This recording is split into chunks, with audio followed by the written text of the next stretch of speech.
بسم اللہ الرحمن الرحیم الحمدللہ رب العالمین الصلاۃ والسلام علی خاتم النبیین اللہم صلی علی سیدنا محمد وعلی آل سیدنا محمد۔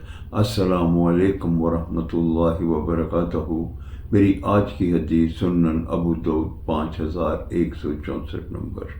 ایک شخص بارگاہ رسالت میں حاضر ہوا اور آ کے عرض کرنے لگا، یا رسول اللہ صلی اللہ علیہ وآلہ وسلم، ہمیں اپنے خادموں کو کتنی مرتبہ معاف کر دینا چاہیے؟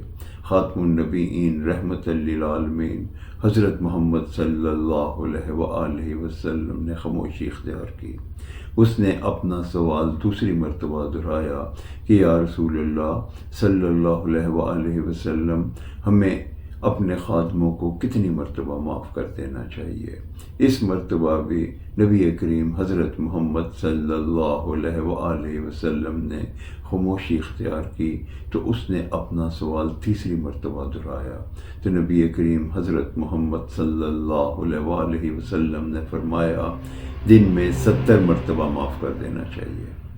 اس حدیث مبارکہ کا یہ مفہوم ہے کہ وہ خادم جو آپ کی دسترس میں ہیں، آپ کی خدمت پر مامور ہیں، اگر ان سے دن میں 70 مرتبہ بھی غلطی ہو جائے تو ہمیں درگزر کرنا چاہیے، ہمیں معاف کر دینا چاہیے، کیونکہ وہ آپ کی کفالت میں ہیں، آپ کے زیر اثر ہیں۔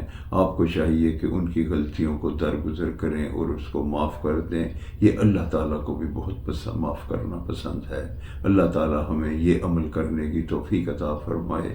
السلام علیکم ورحمۃ اللہ وبرکاتہ۔